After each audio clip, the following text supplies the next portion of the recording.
Sumarna menikah dengan Ria tahun 2019. Mereka tinggal di Celenggang, Serpong, Tangerang Selatan bersama dua anak Sumarna dari pernikahan terdahulu, yakni Rafli dan Citra. 5 tahun kemudian, mereka sekeluarga pindah ke kontrakan di Kampung Kedokan, Desa Cibogo, Cisauk, juga di Tangerang. Sehari-hari Sumarna bekerja sebagai security, sementara sang istri Rita bekerja di sebuah kompleks perumahan di BSD City. Sama seperti keluarga-keluarga lainnya, keluarga Sumarna juga memiliki masalahnya sendiri. Ada satu ketegangan yang tidak kunjung selesai yang bersumber pada si sulung Rafli yang lahir pada Desember 2006. Menurut Sumarna dan Ria, Rafli problematik.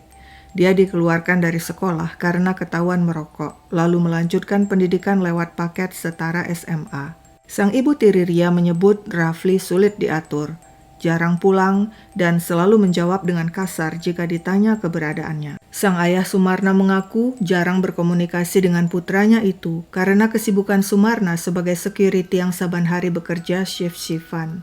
Ketika Rafli mulai bekerja sebagai kurir, mungkin Sumarna dan Ria berharap akan ada perubahan positif. Namun mereka keliru, sebab suatu hari di Cisauk, Rafli akan melakukan sesuatu yang tidak pernah masuk dalam kalkulasi mereka sebagai orang tua, sesuatu yang membuat warga gempar. Ternyata selama ini ada cikal bakal monster di antara mereka. Begini ceritanya. Sejak bekerja menjadi kasir di Aeon Tangerang, Amelia Putri Sari Devi alias Putri bisa mencicil sebuah Vespa putih Matic. Kendaraan itu menemaninya kemana-mana dan menjadi kebanggaannya karena diperoleh dengan uang hasil keringatnya sendiri. Pada Senin 7 Juli 2025, seperti biasa dengan Vespa kesayangannya, Putri yang masuk shift sore berangkat kerja pukul 2 siang.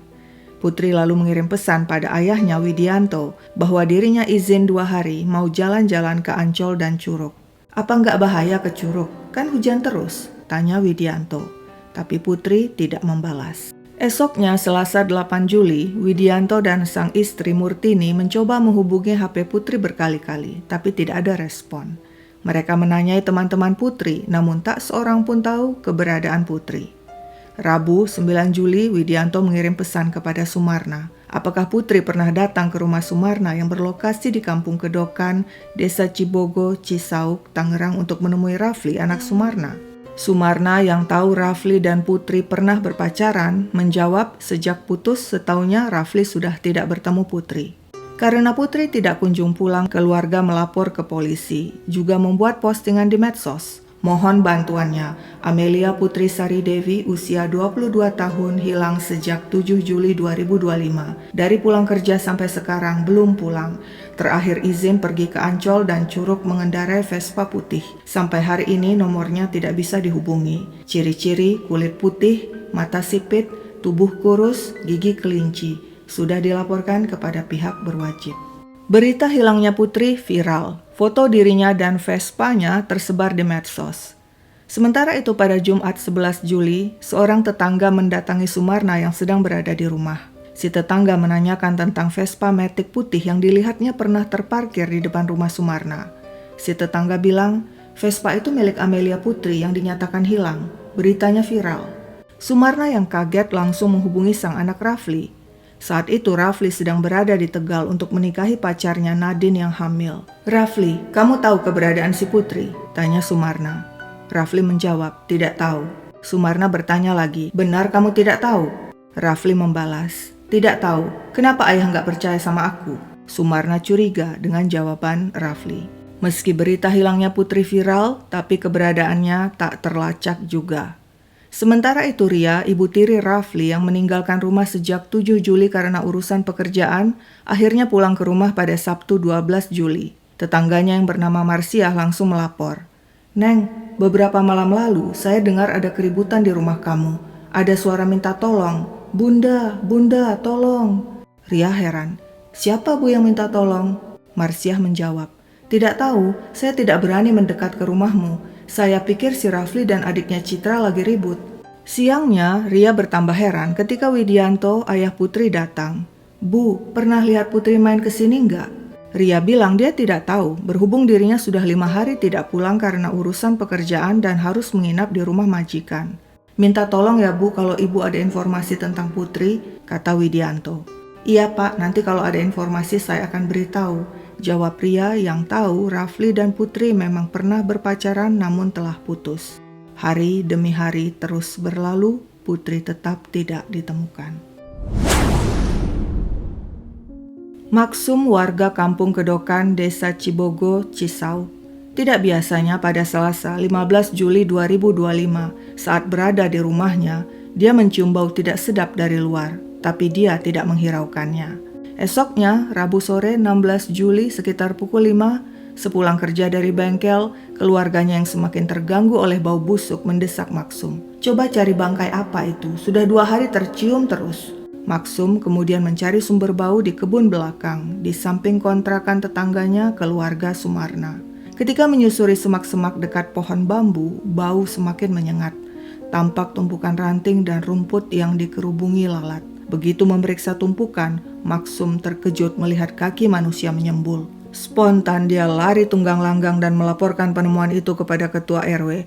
Ada mayat di semak-semak belakang dekat kontrakan Sumarna." Ketua RW segera menghubungi pihak kepolisian yang tak lama kemudian tiba di lokasi, termasuk tim dari Polda Metro Jaya. Jasad yang diduga perempuan mengenakan pakaian utuh, sulit dikenali karena telah membusuk dan sebagian tinggal kerangka. Ada gunting tertancap di bagian leher dan kedua tangan terborgol ke belakang. Diduga korban dibunuh, jasad pun dievakuasi ke rumah sakit Polri.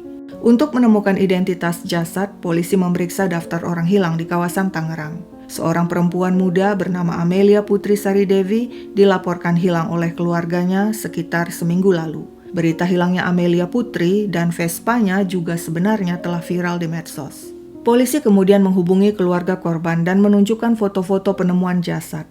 Meski tidak bisa mengenali wajah, pihak keluarga mengenali barang-barang yang ada pada jasad berupa pakaian, jas hujan, tas ransel, dan rokok elektrik sebagai milik Amelia Putri Sari Devi alias Putri. Tapi HP dan Vespa putih milik Putri tidak ditemukan, meski ada warga yang melihat Vespa itu pernah terparkir di rumah keluarga Sumarna. Dan diketahui pula Putri pernah berpacaran dengan Rafli, anak Sumarna. Polisi pun mendatangi Sumarna dan sang istri Ria yang kontrakannya hanya berjarak 30 meter dari TKP. Pak Sutri itu mengatakan tidak tahu jasad Putri berada tak jauh dari rumah mereka.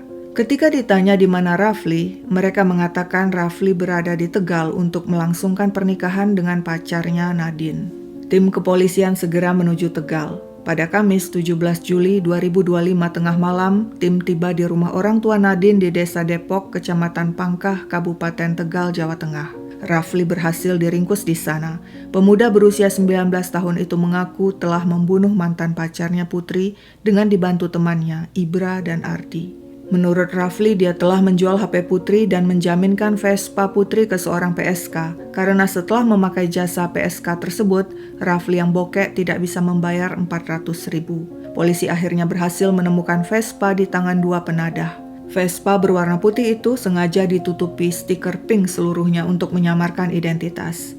Selanjutnya polisi membawa Rafli, Nadine, serta 2 penadah ke Polda Metro Jaya untuk diinterogasi. Polisi juga meringkus Ibra dan Ardi.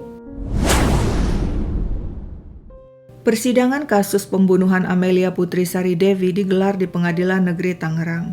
Duduk sebagai terdakwa Rafli Ramana Putra, usia 19 tahun, Ibra Firdaus 21 tahun, dan Ardi Primansyah 17 tahun.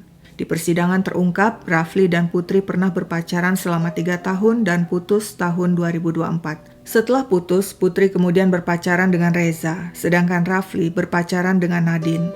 Rencananya Rafli akan menikahi Nadine yang sudah hamil duluan, namun dirinya keburu ditangkap polisi. Di persidangan, Jaksa Penuntut Umum atau JPU membeberkan kronologi kejadian. Senin 7 Juli 2025 pukul 8:30 malam, Rafli mendatangi rumah temannya Ardi di Celenggang, Serpong dan menawarkan pekerjaan. "Kerja apa?" tanya Ardi penasaran. "Udah ikut aja, ntar gampang, hasilnya bagi 2, balas Rafli. Rafli kemudian meminjam HP Ardi dan menelpon temannya yang lain Ibra dan mengajaknya datang ke rumah Ardi. Sekitar pukul 9 malam, Ibra tiba di rumah Ardi dengan bersepeda motor. Bertiga mereka kemudian berboncengan dengan sepeda motor Ibra menuju rumah Rafli di Kampung Kedokan, Desa Cibogo, Cisau, Tangerang. Setiba di rumah, Rafli masuk, lalu keluar menemui Ardi dan Ibra yang duduk di teras. Dia membawa gunting, pisau dapur, dan borgol besi milik ayahnya Sumarna yang bekerja sebagai security. "Buat apaan itu?" tanya Ibra. "Udah diam aja, nanti juga tahu, sekalian nungguin Putri datang." Rafli ternyata telah meminta Putri datang dengan berpura-pura mengatakan dirinya akan membayar utang pada Putri. Kepada kedua temannya, Rafli curhat. Dia dendam kepada Putri karena dulu waktu mereka berpacaran, Putri selingkuh. Rafli juga jengkel sebab Putri terus-menerus menagih utang Rafli. Selanjutnya Rafli menjelaskan pembagian tugas. Ardi bertugas memborgol Putri, sedangkan Ibra bertugas membawa gunting dan pisau dapur. Benda-benda itu kemudian ditaruh di kolong kursi bersama sebuah obeng. Malam semakin larut. Pukul 11:30, Putri tiba di rumah Rafli dengan mengendarai Vespa. Rafli langsung menghampiri Putri, sedangkan Ardi dan Ibra tetap duduk di teras rumah. Rafli mengajak Putri turun dari Vespa dan duduk di kursi teras, tapi Putri memilih duduk di lantai teras. Beberapa saat kemudian Putri pindah lagi duduk di Vespa dan mengobrol dengan Rafli. Rafli kemudian masuk ke rumah mengambil jaket. Ketika keluar, dia kembali duduk di Vespa dengan Putri dan mengobrol. Tiba-tiba Rafli membekap dan menutup wajah Putri dengan jaket. Putri terjatuh ke tanah. Rafli langsung menindihnya. Ardi dan Ibra segera datang membantu. Ardi memborgol tangan Putri ke belakang. Lalu mereka bawa Putri ke teras dalam posisi berdiri. Rafli memiting leher mantan kekasihnya itu, sementara Ardi dan Ibra memegangi kaki Putri agar tidak jatuh. Putri berteriak-teriak minta tolong. "Bunda, bunda, tolong, tolong." Rafli terus mencekik hingga akhirnya Putri lemas dan disenderkan ke tembok masih dalam posisi berdiri. Selanjutnya bergantian Rafli dan Ardi meruda paksa Putri. Ketiga pemuda itu lantas mengangkat tubuh Putri yang sudah lemas dan menaruhnya di kebun samping di rumah Rafli. Ibra bergegas kembali ke teras mengambil pisau dapur, gunting, dan obeng. Dia serahkan pisau dapur kepada Rafli. Dengan begitu kejam, Rafli langsung menggorok leher Putri. Selanjutnya Ibra menusukkan gunting pada perut dan leher Putri lalu meninggalkan gunting tertancap di leher. Belum cukup, Ardi menusukkan obeng 15 kali ke bagian bawah kuping Putri dan meninggalkan obeng menancap di sana. Karena belum yakin Putri tewas, Rafli menghantam dada Putri dengan batu sebanyak 2 kali. Terakhir, ketiga pemuda itu membuang jasad Putri ke semak-semak tak jauh dari lokasi pembunuhan. Demikianlah kurang lebih kronologi kejadian versi JPU. Di persidangan, saksi-saksi dihadirkan. Widianto dan Murni, orang tua Putri, bersaksi mereka tahu Putri dan Rafli pernah berpacaran, namun saat pembunuhan keduanya sudah putus. Menurut Murtini, Putri pernah bercerita Rafli memiliki banyak utang padanya. Putri juga pernah minta bantuan orang tua menagih utang itu. Rafli pernah mengambil pinjaman atas nama Putri dan tagihannya Putri yang membayar.